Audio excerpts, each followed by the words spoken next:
Hey everyone, Dr. Mary Starr here, and I'm so excited to be at my Bliss Pelvic Health Yes.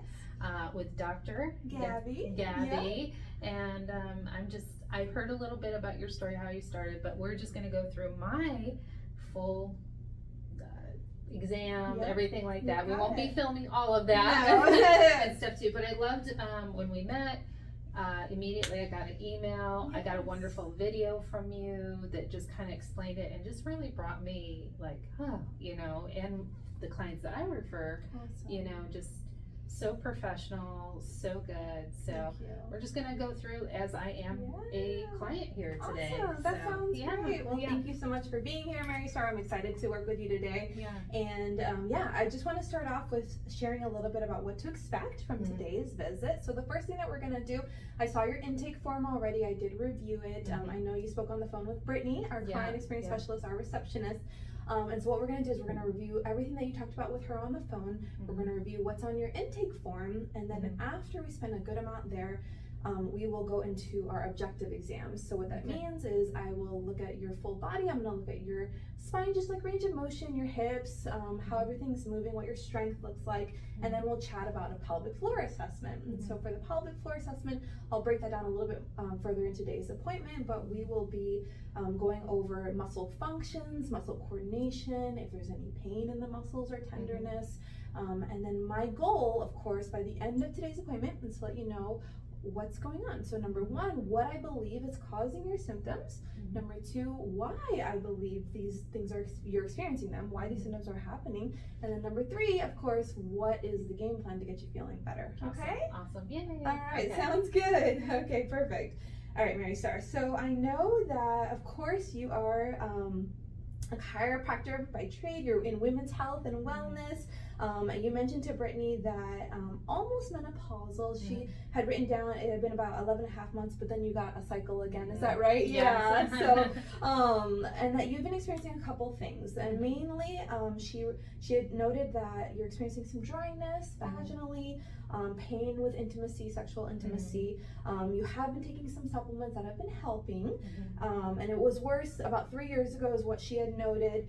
And then there's a couple other things too. She had mentioned that you've been on a journey with weight loss and you've lost a lot of weight, which is amazing, and that you used to have bladder leakage symptoms, but you are not experiencing that anymore. That's awesome. Okay. And then going back to your intake form here, I know you said the main concern is just the pelvic changes from being around this kind of menopausal state of life or stage of life. I know we went through a little bit of history here. I know you had mentioned 2 vaginal deliveries and a history of a few miscarriages. I'm sorry about that. And then as far as your bladder goes, the only thing that you really mentioned was incomplete emptying. So talk to me a little bit about what's going on with the incomplete emptying there. And I don't know if that's real, but I'm drinking a lot of water every day. But I notice, especially at night, like I'll pee and then like wait, and then I'll just pee more. Like I'm like, is my bladder not emptying completely? So tell me a little bit more. Like, are you peeing before you go to bed and then you're having to wake up in the middle of the night? Oh yeah, and that's been, I would say that's like been for years, years, maybe a decade. I've always had to wake up in the middle of the night to go to the bathroom. How often? At least once, maybe twice. Okay. Okay. With remind me again your age, how old you are? 50. You're 50 in January. Okay. So at your age range, 0 to 1 is still considered normal during the night. It's when we start creeping up 2, 3, 4, 5 times a night that's really starting. That's like, okay, something's going on in the system. 1 time I think is relatively normal. That's according to the norms in pelvic health. When women become a little bit older, 1 to 2 is more of the norm. 1 to 2 times a night. Obviously, if it bothers you, then there are things that we can do to help with that. But if you are drinking a lot of fluids, the biggest thing I usually say is that if we're trying to cut down on the nightly voids, is to try to have like a stopping point about like 2 hours. About 2 hours before going to bed. Drink all your fluids and then give your body time to process through the kidneys and such, and then have a good void before you go to bed. But if you are still feeling like you, depending on like your fluid intake, but if you're still feeling like you're just like, I just can't shake that last, middle of the night void, then there could be potentially some other things that we could do too. When we look at your pelvic floor and see what's going on. So yeah. Great. All right. Okay. Going back to the intake form, bowel concerns, you said no concerns. So I just want to ask a couple questions. How often are you having a bowel movement? Usually at least once a day. Once a day? Okay, awesome. I have tended to be more constipated. That was before my weight loss journey. Okay. And if I'm good with my diet, I'm not. Awesome. And then, what would you say the consistency of the stool I know this. Yeah. We love to talk about poop. Okay. So it's normally like a banana. Perfect. Right? So Perfect. it comes out A ripe like a banana. Yeah, Love that. Awesome. Yeah, there's no such thing as TMI within this office. Yeah. So awesome. And then obviously it doesn't sound like it, but you don't feel like you need to push or strain excessively when you poop or anything like that. Okay. No. Or have a bowel movement. Awesome. No. Any history of hemorrhoids or fissures? Yes. Yeah. Okay. Yeah, definitely hemorrhoids. Again, when I was more overweight, and with every birth. Yes. Yeah. Okay. Yeah.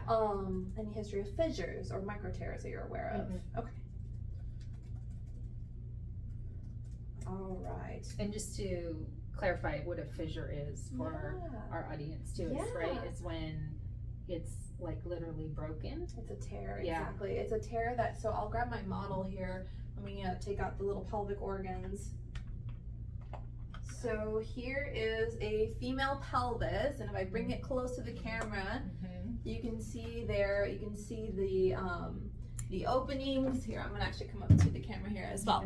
So we can see here that we've got clitoris up at the top, urethral opening, vaginal opening, and then anal opening. So a fissure is usually a tear that can start right here, and it can kind of go deep into the actual opening, into the lining of the external anal sphincter, and it can be really painful. It can cause bleeding, pain with bowel movements. It can be very uncomfortable, but it can actually be extremely beneficial to go to pelvic floor therapy because it can really help fissures to heal. If someone's having a lot of constipation, they're constantly re-aggravating the fissure, pelvic floor therapy can be very, very beneficial for that. Awesome. Well, I'm going to make just a comment too about the Rev Up Wellness and the diet changes that we see women and a couple who've had fissures as well. Is that when you add in the good antioxidants, the body can heal. If we can do anything we can do to get people off pain meds, because pain meds constipate them and they usually contribute to worse. That makes sense. Great. That's teamwork. Absolutely. This is awesome. I completely agree. Yeah. All right. Okay, Mary, let's talk now. The next thing is sexual function. So if you would like to share with me a little bit, I know you had mentioned on the intake form, there's a couple things going on. The two main things that you mentioned on the intake form was some burning symptoms, and then also that pain with that deep movement or deep thrusting. So talk to me first about the burning sensations, and then we'll go into the deep thrusting. And if you don't mind, share just a little bit of history with me. How long has this been going on for? Is it better? Has it gotten better? Has it gotten worse? Etc. So I would say maybe a couple of years ago it started. It seemed like it got better when I released the weight. Like I think my hormones got a little bit more back into balance. Okay. And then with a move and stress and menopause, coming on, this past December it was really bad. Like it was just so. Burning sensation usually after maybe 5 or 10 minutes, and then when I pee afterwards, I'm like, this is uncomfortable, right? Okay. So I feel like the tissues are starting to break down a little bit. And then what I'm noticing too is if I'm not really good with taking my supplementation, my creams and stuff like that too, that it will hurt. With penetration deep and stuff too. Okay. So, not like I'm crying or anything like that. It's just uncomfortable. Sure. Yeah. Okay. So, I think you mentioned if not super consistent with the creams and supplements, that's when you're noticing more of that deep pain, right? Yeah. Okay. Gotcha. When you mentioned the burning sensation and like peeing afterwards and all that's painful, are you noticing any blood or like pink tinge even on the toilet paper? Yes, probably not every time, but I could say a handful of times, in the past year or two that I've noticed that. Okay. And I think one time my husband like noticed like, oh, that did not feel comfortable for him either. Really? Right? But he's pretty honest, and Sure. it was only one time. Gotcha. I've worked with many women that have experienced bleeding during sexual intimacy, and it's definitely it's not fun, obviously. I mean, it hurts, it's uncomfortable. It can be due to so many reasons, right? Of course, it could be due to the hormonal changes that are happening right here at the vestibule and the introitus, and especially for a lot of women. I work with a lot of moms, and especially postpartum moms, and when they're nursing, when they're breastfeeding, estrogen levels are definitely kind of decreased, and they're almost suppressed in a way, actually. And obviously all the hormonal changes that take place anyways when you're postpartum. But so many moms that I work with have a lot of pain with intimacy after delivery, and even like weeks and months after they've been cleared to have sex. And I've had moms tell me like, yeah, like I wipe and it's like pink, or I'll literally see like little spots of blood. And then when I do my examination, of course I'm not a physician, but when I'm examining the skin, I'm still looking for things like, you know, redness, if it looks angry, if I see like blood, obviously that's not related to a menstrual cycle, if I see a rash, things like that. And so what I often recommend from my perspective as a PT, there's a couple things. So it could be, yes, it could be muscular. So to talk a little bit about that with the pelvic floor, all you can see, Mary Star, that's in the red, those make up the muscles basically of the pelvic floor. And so let's see if we can. Yeah, let's see if we can zoom in a little bit here. No, we can't, but we can get closer. Yeah, okay. Perfect.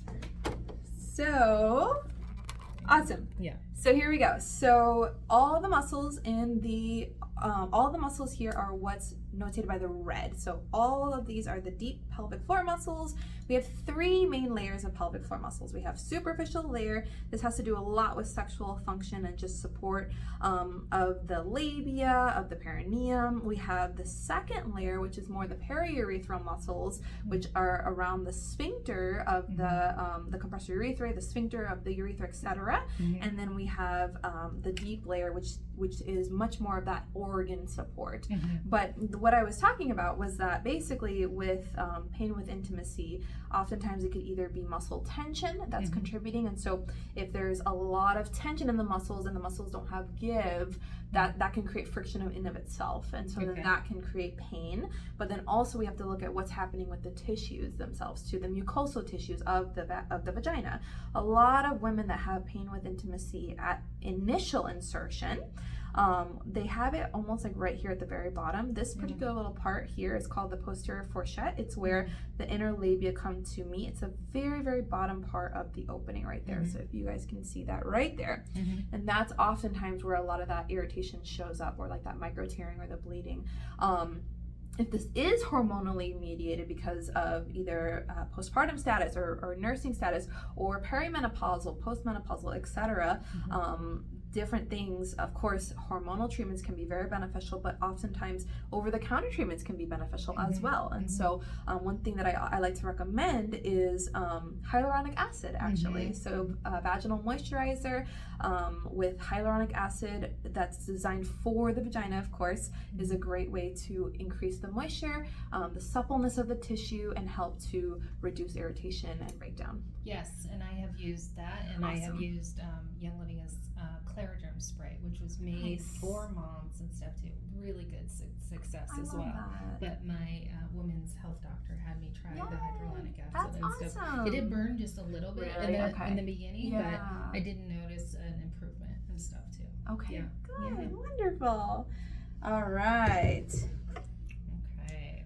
Let's go ahead and we'll pull it Let's back for just a second, and we'll keep going here. Okay. Is there? Okay. Let's see. Nice. There we go. Perfect. Make sure we're both in the frame. Awesome. Okay.